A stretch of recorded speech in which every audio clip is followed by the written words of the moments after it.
All right, so very sorry about that. Trying to get things ready for tonight. Jacked with all of our other settings here. So we will just jump right in, try to get as far as we can, which hopefully I was hoping to at least to be able to look at the first of the temptations, first of the three, look at the second one for our sermon, and then we'll finish up next week looking at the third one. But as we're continuing to press through or go through our Matthew study, as we said, our goal is to establish that Jesus, in fact, did come as a king to establish a kingdom, but we are going to try to establish the nature of the kingdom and his kingship. We looked at chapter 1, and we stated that from his lineage, all of that is showing that it is a spiritual kingdom which he has come to establish, because you look at all the problems that his family had. They had a problem with sin. That's the ultimate goal, is to remove sin. And even at the prophetic statement of his birth in chapter 1, when the angel appeared to Joseph and says to him, "Don't be afraid, go ahead and take Mary as your wife," then the angel references the prophecy in Isaiah, how that a virgin shall bring forth a child. You shall call that child's name Emmanuel, which is interpreted God with us. And then we have stated for us the very mission that Jesus was going to be involved in. What did he come to do? That's stated in chapter 1. Take away the sins. Yeah, that's exactly it. So all throughout chapter 1, we have been stated what the ultimate goal is. Chapter 2, when we're looking at those who came to visit his birth, it wasn't the Jews that were coming to worship him, but in fact, it's a Gentile nation. Wise men from the east that are Gentiles coming, looking for the King of the Jews so they might be able to worship him. Chapter 3, we had the proclamation or the announcement of the king, how that he is coming, and we noted how that God is choosing John the Baptist, who is a preacher, and everything about that setup and the calling forth of a king just does not match up to a physical kingdom. Now, moving on to chapter 4, we have the king challenged. The temptations teach us that the fight that Christ was engaged in was of a spiritual nature, not a physical nature. And we can tell that, we know that, by the fact of who it is that's challenging him. It's Satan. You mean it's not Rome? Pilate did not come out to meet Jesus in battle with a whole host of armies to destroy this king of the Jews? Herod doesn't show up with a physical army? No. The challenge that's set before him at the very start of his work, well, actually, he's not even started his work yet. This is in preparation for the start. It's the devil. Matthew chapter 4, verse 1 and 2. Then was Jesus led up of the Spirit into the wilderness to be tempted of the devil, led for this specific purpose. And when he had fasted 40 days and 40 nights, he was afterward and hungered. So the enemy of the Jews and the enemy of every man is not a physical enemy. The enemy of the Jews, the enemy of all mankind during this time frame, the enemy of all mankind today. It is the devil and not some physical establishment. Now, but here's a bit of the, I'm not necessarily difficulty in that, but I guess just, and I hate using this word so much, but it is the case, bit of paradox. As we are battling against the devil, who else are we actually battling against? All right, we're battling against ourselves, but as we're looking at this from the, the standpoint of physical kingdoms and physical people and things of that nature, we're battling the devil while at the same time trying to battle establishment, are we not? So even though Jesus' main focus and his main goal is not to overturn or overthrow Rome, but if you have people turning towards righteousness, then what will that do to every other section of society? As we have more people turn to righteousness, what would it do to our government? It would make it better. So it's not our main goal. Our main focus is not to just have, this perfect government, but that is going to be a side effect.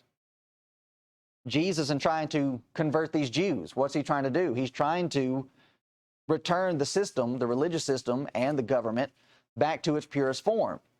If you have the Romans who are involved in paganism and they convert over to Christianity, what's that going to do to the government of Rome? It's going to change everything. So we are in a way trying to go about and bring about social change. It's just it's the means that we try to do it through. We are trying to change people's hearts, not just simply establish laws and dictates and different things like that coming down from the government just trying to control people. We are already learning that that doesn't work. You can make all kinds of laws that you want, but if you do not change the people's attitudes towards the laws, what about them? They're not worth the paper that they're being written down on. Jesus going through these temptations, and his first battle is going to be with Satan, as we said, is establishing this very point for us. Now, the background of Matthew chapter 4 is going to be found in Genesis chapter 3. There is nothing new here. The temptation of Christ that he is going through is the exact same thing that the devil tried to do to Eve. Now, that ought to be an encouraging point for us. And in what way should that be encouraging?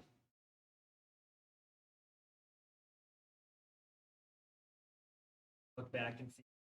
Okay, see her mistake. We're seeing the way that she was tempted. We're seeing the same way that Jesus was tempted. What about how we're going to be tempted?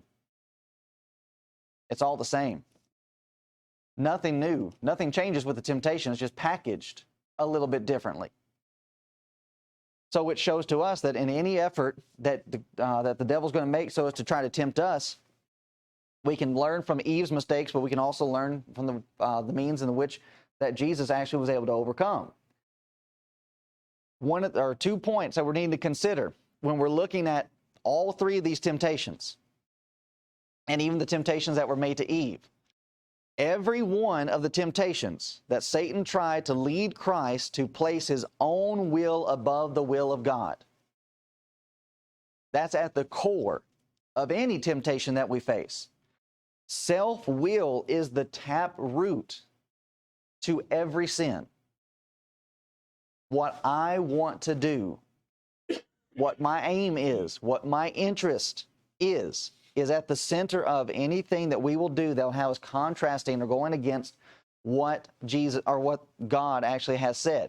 Now, when we're thinking about from this aspect, we're looking at these temptations, but here we are at the beginning of Christ's work. What about at the end of Jesus' work? What was his mentality when it comes to the will of God? He's in the garden and he's praying.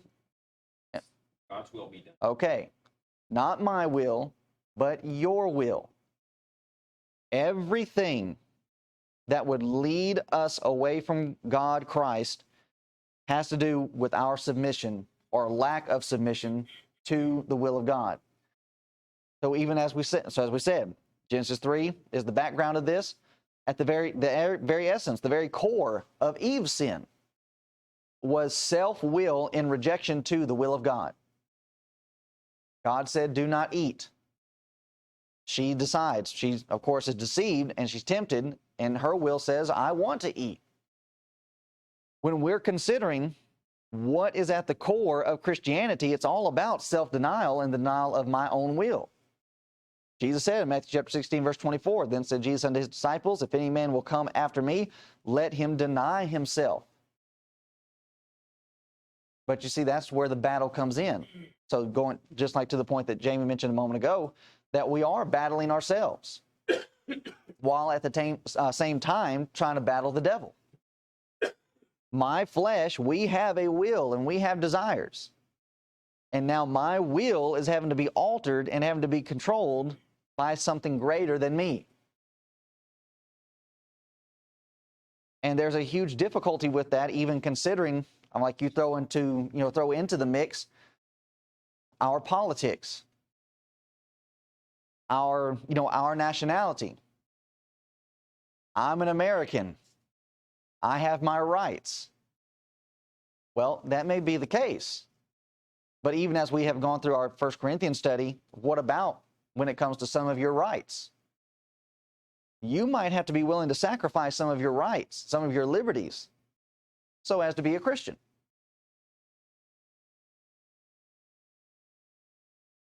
When we're considering what's happening here with these temptations and what we need to take into our view, into our application, we're not needing to look at these as simply being, well, this is something that happened to Jesus.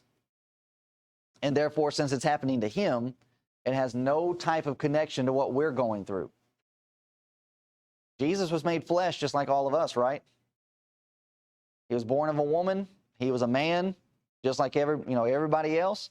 So therefore, if he's just like everybody else and he's being tempted in this way, we need to learn from it. And that's the reason why we have it recorded. In the temptations of Christ, there was an encouragement for him to exercise his own will over the will of God. And that's what we're all battling. Here's what God says, but here's what I think on the matter. Here's what God says, but here's how I think it can be handled. Here's what God says the home is supposed to be like. Well, I think my home is going to be different. All of that is my will going against the will of God, and ultimately saying that I know better than what God knows. Now, how did Christ resist? Okay, he went to, it is written, Jesus already knew the will of God.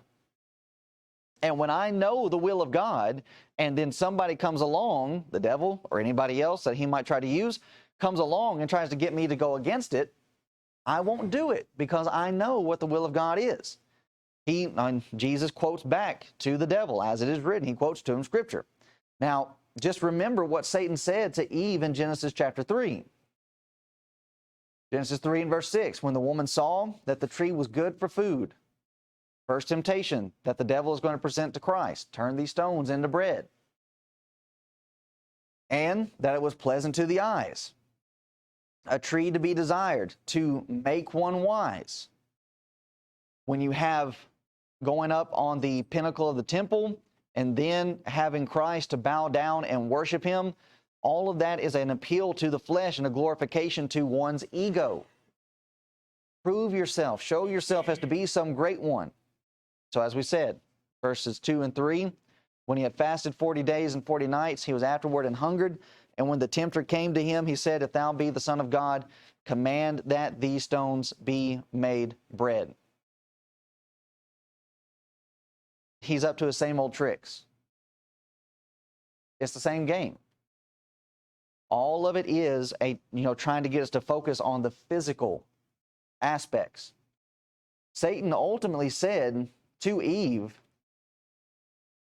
God knows that the day that you eat this fruit, you'll be as gods. And ultimately, this is what every single person is trying to battle. I am the king of my domain. I am my own God, that I know what's best. And being able to submit myself to the idea that, you know what, I may not always know what's best. And me personally, I don't always know what's best. But if I can go to the Scriptures to find what God's ideas are on an issue, then I can rest assured that what he's presenting is going to be the best route that we can possibly take. So whenever I set aside God's will and substitute my own will for his, then I become my own God. And that's the way a lot of people are living. So it's no wonder that Paul, in Colossians chapter 3 and verse 5, that he would associate covetousness with idolatry. Because what is covetousness? But having a desire for something that I'm not supposed to have a desire for, and then going after it and trying to take it. When you do that, it's idolatry because you're putting your will above the will of God.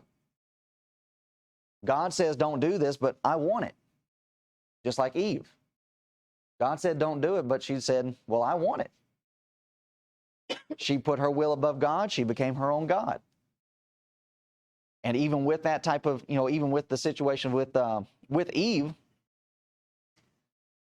we get these ideas and we have these desires of just, well, it's improvement or it's progress, but not all progress, not all moving forward is good. Because when she ate of the fruit, she did learn some things. I mean, it is called the, tree of knowledge of good and evil. But she learned some things at a cost. And that desire for that information certainly did not measure up. It didn't, it didn't match the payout for what she had to ultimately give up.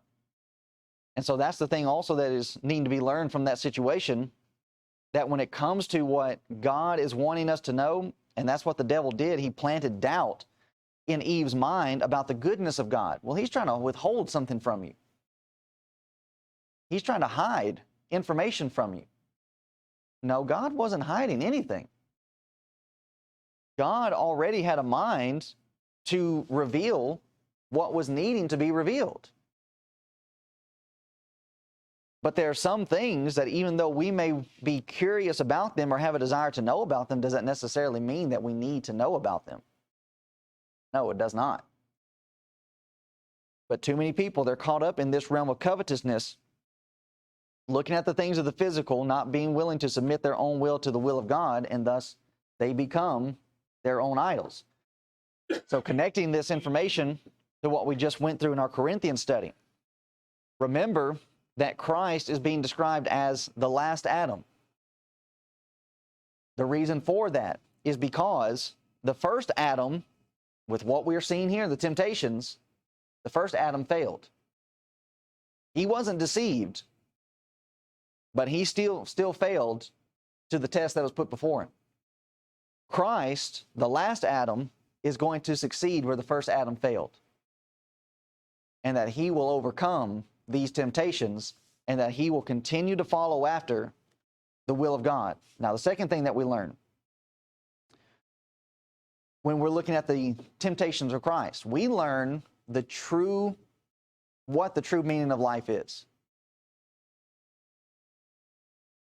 Jesus came into the world to live the best life, live life at its best.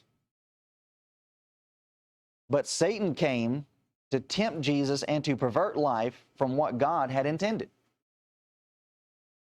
Now, this kind of goes into some conversations that Jordan and I were having just in when we think about the grand scheme of life and the big picture of life, to where we might even ask, well, why did God create mankind to just have everything play out like this? But is this what we have today? Is this really what God intended in the first place? When we think about the creation, first man, first woman, and that they're put into paradise, what did God intend for mankind? Huh? He said it is good. All right. What he had set out was for mankind to be there in the garden. And what about fellowship between God and man in the garden? God is moving about throughout the garden. There's equal fellowship. But who came along and ruined all of that? Satan did. The intention is for God and man to dwell together in fellowship, to be at peace, to have joy, harmony. But it's the devil that comes along and messes that up. So here with the life of Christ, the Son and the Father are in fellowship. What does the devil have to come along and try to do? He has to try to mess that up. And the way that he tries to do that, we're going to learn through the temptations. Get focused on the physical. Don't submit to the will of God. Go after whatever your desires are. So if I want to learn what life is all about and how to live the best life, then I need to learn the principles that are going to be set out, not only in this chapter, but throughout the rest of the book. Now, we might look at the life of Christ and say, well, was his life really all that good? It depends on your definition of what good is. Jesus didn't own a home, but he still had a good life. Jesus lived his life as a poor man, but he still had a good life. He was crucified at a very young age, but he still had a good life. And that because he lived in harmony with the will of God. And that's what defines the good life. Now, what do people say today the good life is? Cars, boats, eat, drink, and be. Okay. It's a focus on the physical things of this life. And they would say, if you do not have these physical things, you're not living the good life. They're already being deceived. And we have many of our own brethren that have the same mentality. Christians that think, well, if you're going to live the good life, then it's by the world's standards. And to a large degree, the devil's already got them. Covetousness. To where the things of this life control them and not, in fact, the will of God. So, the principles that are coming from the life of Christ throughout the rest of this book, Jesus is the top example of living your best life, and there are many people alive today, but they're not living. And there's a difference between being alive and living. And Jesus is going to show us how to be able to live. Now, notice here in verse 3. So when the tempter came to him, he said, if thou be the Son of God, command that these stones be made bread. As we said, this is the same temptation that Satan used in the garden, using food. But not only is Satan trying to use food, but Satan came raising the question. As we said, he came and he created doubt about the goodness of God. Eve, why is God withholding this tree from you? As if God was really withholding anything from her. God had said, you can eat of any tree that you want, just not this one. And the same problem that Eve had is the same problem that we have today. Well, why can't I have that? Look at what you already have. You see, we're never satisfied. If we would just step back and take into stock, if we would really practice what the song says about counting your blessings, then what about the need to try to go out and get more? We would curve that. We would start reining that in. But you see, that's where the problem comes in, is Eve with everything that she had. And she allowed the devil to come in and to question, well, God really can't be that good if he's also withholding this from you. But him withholding that tree from them was his goodness. He was protecting them. So even there, we have to change our perspective on what God tells us not to do. He's not telling us not to do these things because he's not wanting us to have fun and that he's just trying to ruin our lives. He's trying to protect us. So here with Christ, it's the exact same approach that he's making with Jesus. Jesus, you're out here, you're hungry, you claim to be the Son of God. Well, if you're hungry and claim to be the Son of God, and you say that God is good, then how do you explain this? Why are you out here starving for 40 days and 40 nights? If God is your Father and he's the one that's able to provide all these things for you. Now, it's easy to have these kind of thoughts come up because notice even what Jesus teaches about the goodness of God. Matthew chapter 7, verse 9. Or what man is there of you, whom if his son ask bread, will he give him a stone? Or if he asks for a fish, will he give him a serpent? What father would do that to his son? Dad, I'm hungry. Well, here's a rock. No father's going to do that to their son. Jesus then makes the contrast. If ye then, being evil, know how to give good gifts unto your children, how much more shall your Father in heaven, or Father which is in heaven, give good things to them that ask him?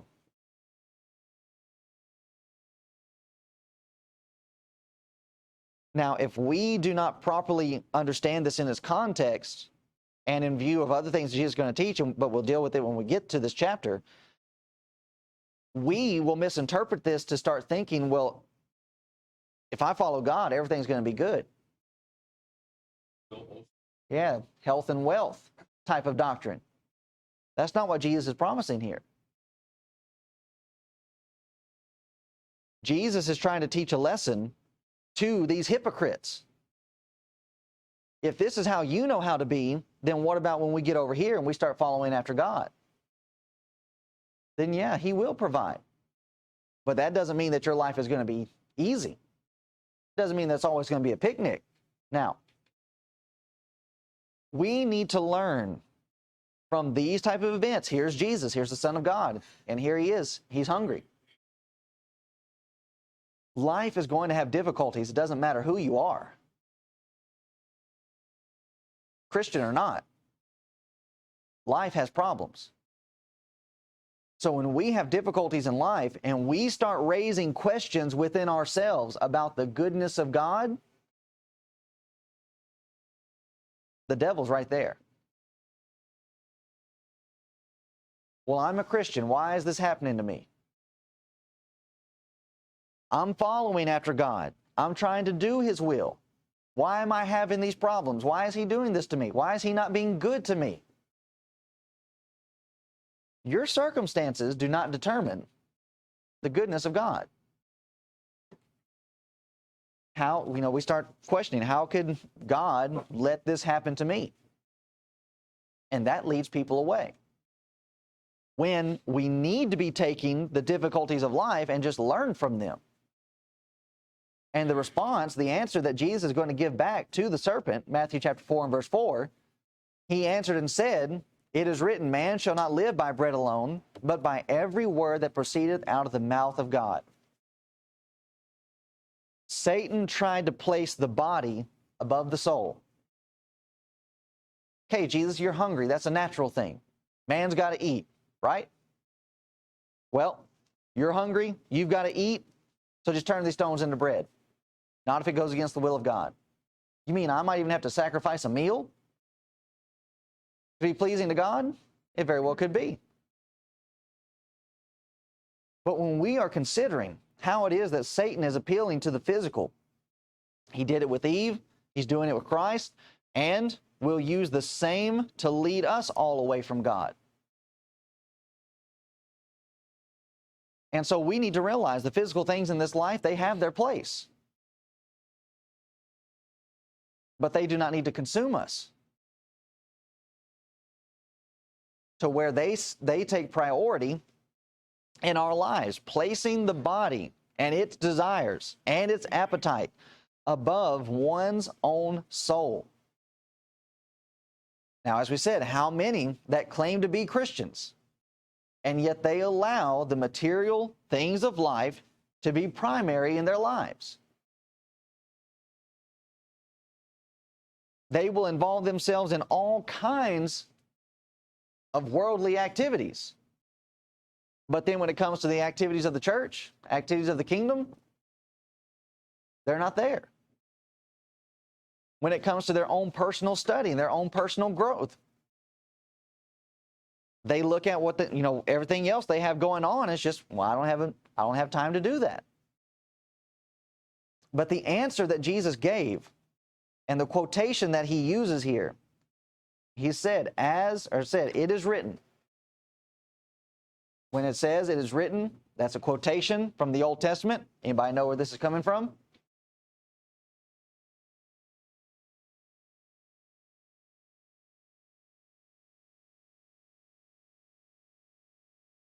Cross-reference? Yeah, Deuteronomy 4. All right. No, 8:4. Yeah, Deuteronomy chapter 8. Specifically, verse 4, 3 and 4. And that'd be a pretty easy way to remember it, kind of. Deuteronomy 8, 4, Matthew 4, 4. But when we're considering the fact that Jesus is using a quotation from Deuteronomy chapter 8 to answer to the difficulty, the temptation that he is facing with Satan.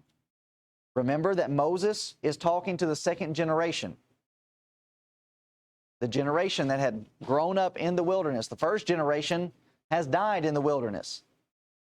And he is reminding this generation, you're wandering out here in the wilderness, it's a test. It's a test to answer the question of what do you want more? Do you want physical convenience? Or do you want fellowship and blessings from God? The first generation, they wanted the physical conveniences. And they died, not going into the promised land. That first generation said, we want something to eat and we want something to drink. And they died out there. Now, let's just look at Deuteronomy chapter 8, up to verse 4. Get the context of what's being discussed here. Moses starts this section that Jesus uses as a quotation to answer the devil. All the commandments which I command thee this day shall ye observe to do, that ye may live and multiply and go in and possess the land which the Lord sware unto your fathers. This chapter starts with an emphasis on keeping the commandments. And if you keep the commandments, you'll be blessed. So right here is a good definition of what covenant is. We are seeing a mutual agreement, a contract being struck between the people of God and himself. You do this, I will do this. And that's the way it's always been. The foundation of it is, you do what I say, you'll be okay. As we said, what's the temptation? What's the tap root of every temptation? Not wanting to submit my will. Well, here's what God says on the issue, but I think I can find a better way. Maybe even I can find a less complicated way than having to do all of this. You're not going to be blessed. You're not going to receive the benefits because you're breaking covenant. Thou shalt remember. Notice, thou shalt remember all the way which the Lord thy God led thee these 40 years in the wilderness.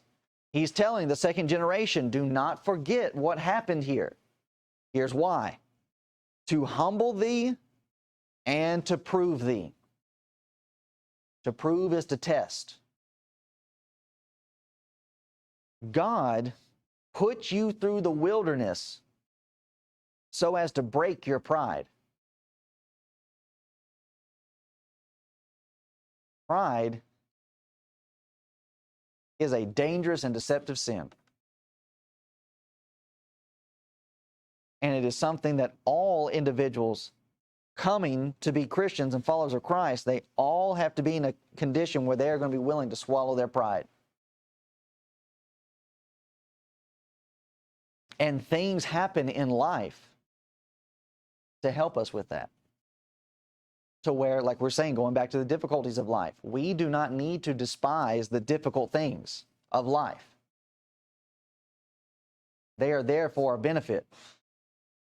The material things of life promise pride, or they promote pride. So Moses is going to address that point in this section. He's asking them the question, where are your values? Jesus will ask the same question. Where do your treasures lie? Where does your heart lie? Well, he's going to tell us your heart will lie with your treasure. So where's your treasure? Are we laying up treasures on earth, or are we laying up treasures in heaven? Because you can't do both. Are you just living for the material? Just living for the material, then you do not understand why this is happening. Why it was needed that you go through the wilderness wandering. Going on to verse 3. Well, let's finish verse 2. To humble thee and to prove thee, to know what was in thine heart, whether thou wouldest keep his commandments or no. And he humbled thee, and suffered thee to hunger, and fed thee with manna, which thou knewest not, neither did thy fathers know, that he might make thee know that man doth not live by bread only, but by every word that proceedeth out of the mouth of the Lord doth man live. Thy raiment waxed not old upon thee, neither did thy foot swell these 40 years. So why would Jesus use this as a quotation? As an answer to the temptation?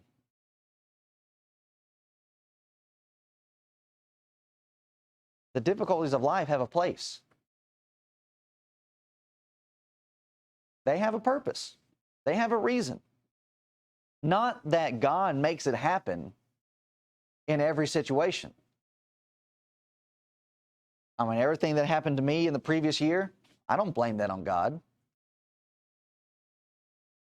Nor do I think myself so special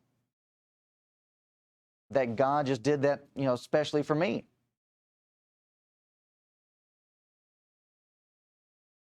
Things in life happen. And when those things happen, I need to have this type of mentality. Let me learn from this. Let it humble me. Let it cause me to continue to trust in God.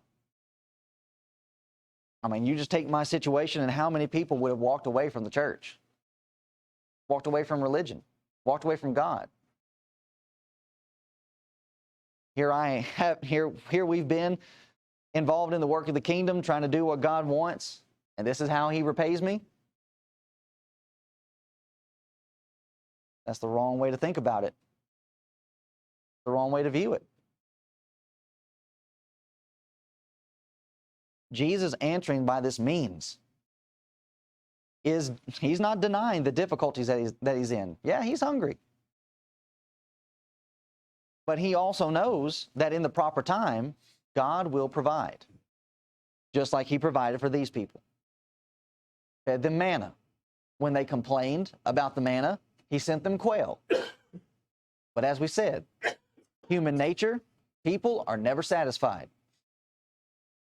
They complain about the manna, they complain about the quail, and He said, all right, you don't like that I'm giving you food, I'll send you snakes. And He punished them. And Jesus is looking at this and He's learning from them, and He is saying to Himself, I'm not going to be like them. But that I'm going to trust in God to provide when the time comes. Man does not just live by his physical needs. Man lives by every word of the mouth of God. And you just take note of how they were blessed by God. Taken care of in this way, and that their raiment, their clothes did not wear out. Their shoes never wore out. Which, interestingly enough, that's one of the things that the skeptics will point out about the wilderness wandering is, well, if you've got millions of people that are wandering around in this section of in between Egypt, they're actually going to be down there in Arabia, how come there's no record? How come there's nothing left behind of them wandering around? This is why. Nothing wore out. They did not have to replenish anything. Everything just kept going to where there's not going to be any like wagon wheels or clothes or pots or anything like that that's left behind. So when we consider, going on, verse 5, thou shalt also consider in thine heart that as a man chasteneth his son, so the Lord thy God chasteneth thee. This is Hebrews 12. Therefore, here's the conclusion of the matter. Thou shalt keep the commandments of the Lord thy God, to walk in His ways and to fear Him. So I'm walking in God's ways. I'm not walking in my ways. My way would say, yeah, let me turn these stones into bread. But that's putting the physical above the spiritual. And fasting is a spiritual thing. And so for the devil to come in and to tempt Jesus by that method, by that measure, a person fasts for the spiritual benefit, and then he comes along and saying, yeah, but you need to take care of yourself physically. Notice Deuteronomy chapter 8 and verse 10. When thou hast eaten, here's the warning. Here's what happens when we forget about the goodness of God and His provisions, and that we're supposed to be trusting in Him, and we get caught up in the physical things of life. When thou hast eaten and art full, then thou shalt bless the Lord thy God for the good land which he hath given thee. Beware that thou forget not the Lord thy God in not keeping his commandments and his judgments and his statutes, which I command thee this day. Lest when thou hast eaten and art full, and hast built goodly houses, and dwelt therein, and when thy herds and thy flocks multiply, and thy silver and thy gold is multiplied, and all that thou hast is multiplied, here's the result. Then thine heart be lifted up. See, there's pride again. And because of what? Because of physical possessions. Look at what I've got. Look at what I've gathered to myself. And we start boasting in ourselves. Let thine heart be lifted up, and thou forget the Lord thy God, which brought thee forth out of the land of Egypt from the house of bondage, who led thee through that great and terrible wilderness, wherein were fiery serpents and scorpions and drought, where there was no water, who brought thee forth water out of the rock of flint, who fed thee in the wilderness with manna, which thy fathers knew not, that he might humble thee, and that he might prove thee to do thee good at thy latter end. We are a people of immediate satisfaction. If I want something, I want to be satisfied now. Instead of thinking about the good that can come at the latter end.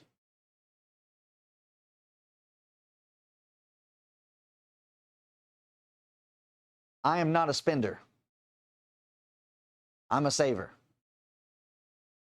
And it's not necessarily from the standpoint of these scriptures, but it does help that you have this type of backing to where you have people that they would say, well, I want to spend my money now and get this gratification and get this satisfaction now. But what's that going to do to you later? You've got nothing saved. You've got nothing to help you in the latter end because you've just been focused on, here's what's going on right now. And that's what Christianity is. Christianity is putting off that immediate physical satisfaction for what? What are we holding out for? Which is? Heaven. All right. Heaven.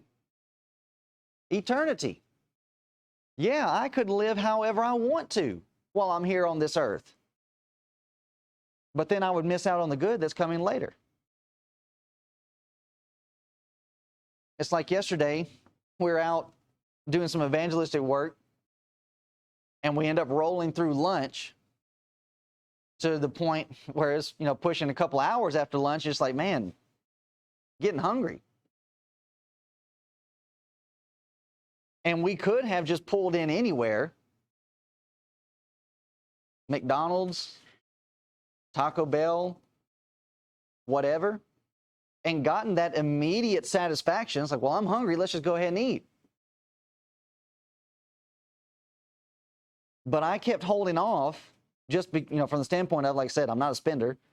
But then, secondly, I've got better stuff at home.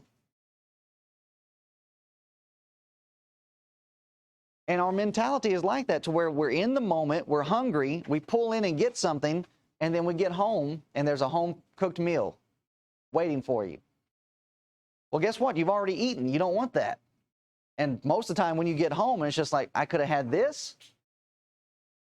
That's the principle. We live this life thinking that what is here is it, and that this is the best that life has to offer. Jesus is showing us by using these passages and by his own example, no. Here's what life is really all about. And here's the goodness that life actually holds. To do the good at the latter end, and thou say in thine heart, my power and the might of mine hand hath gotten me this wealth. We start building our castles, we start building our kingdoms, and we start saying to ourselves, self, look at what you've done. Look at what you've gathered. But thou shalt remember the Lord thy God, for it is he that giveth thee power to get wealth, that he may establish his covenant, which he sware unto thy fathers, as it is this day. You did not get these things on your own. You were helped. Jesus quotes this for the significance of his temptation, and the same lesson is being presented in Luke chapter 12 about the rich man. The rich man, and he said, "This will I do. I will pull down my barns and build greater, and there will I bestow all my fruits and my goods. And I will say to my soul, Soul, thou hast much goods laid up for many years. Take thine ease."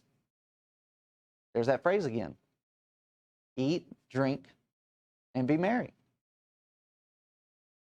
Focus on the physical. He is trying to feed his soul by using material things. You cannot feed your soul with material things. You can only feed your soul with spiritual things. And the answer that God gives to this rich man is, "Thou fool, thou knowest not that your soul will be required this night." Oh, he had barns and he had things, he had goods to store up and to throw around.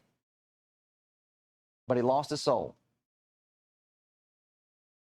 And finally, when we think about this temptation and the lessons in which we learn, which we've made mention of it earlier on in our discussion, but we want to drive it home once more. Jesus being tempted with bread. Bread has its place. But bread must not be placed ahead of the will of God. And bread that is gained cannot be gained through means or methods that would go against the will of God. It was not wrong for Jesus to eat bread. It's just the fact of his situation and his circumstances. He is in a spiritual state of mind. He's in a spiritual event. And as we are involved in spiritual things, what comes in to try to distract us? The flesh does. To where we have to say, "No, I'm not doing this for now." Now, here, it's bread, but what is it in 1 Corinthians chapter 7?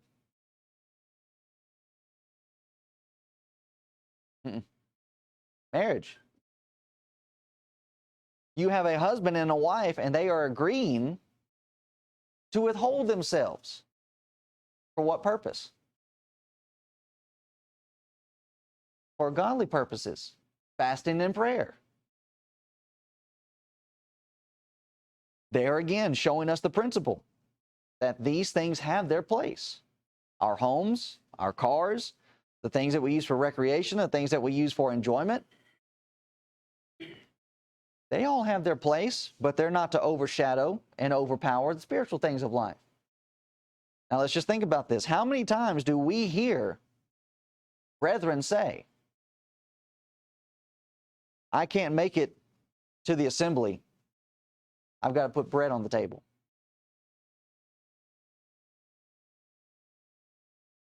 Is that not the very thing, the very principle that we're presenting here? Our brethren are being deceived, and they're being caught up in our society that says you've got to work as much as you can. To where they start allowing the physical, their job, to start dictating over their spiritual needs. Jesus did not let that happen. Jesus said, "I will starve before I go against the will of God."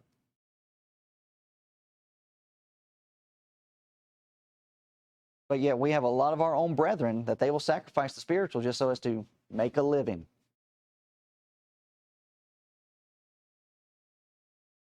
That's not how we make a living. To where, and ultimately what it really is just being able to have the courage to tell your boss, "I'm just not working on Sundays." And if you're a good worker, especially in the climate that we're in right now, where workers are on high demand, listen, all I'm asking you is just don't work me on Sunday, and I'll do whatever else you want.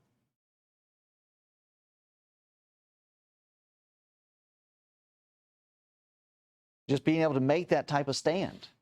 That's what Jesus is doing here. He's making that stand because he's promoting this as being, this is the way you live. This is what leads to the good life. You don't sacrifice the spiritual for the physical. You sacrifice the physical for the spiritual. In promoting a proper and godly way, godly manner of living. Now, does Jesus expect us to do something that he would not do himself?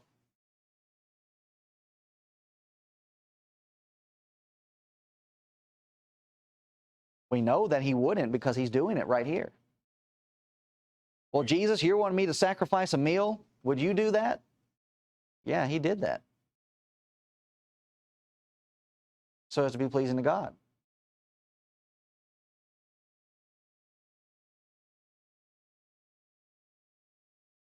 We do not need to look at these things and being familiar with them and thinking that we know all there is to know about it. And for many of us, we have grown up hearing about the temptations of Christ. And oftentimes we are introduced to them as children, and being introduced to them as children, we're not really able to get into the depth that we have done here. And then just on top of that, we've not gone through life and been able to experience the different things that we've had to experience, the problems and difficulties that we face, to where we can really be able to appreciate what it is that Jesus is doing here. Like it says in Acts chapter 1, that Luke is writing of all the things that Jesus began to preach. But is it just the things that he taught? He's also writing about the things that he did. Jesus is practicing what he's preaching. And he is showing to us it's possible. You may not be able to have all the worldly things that everybody else has, but guess what? You can still have a good life. All right, that's the first temptation. Any thoughts, questions, comments?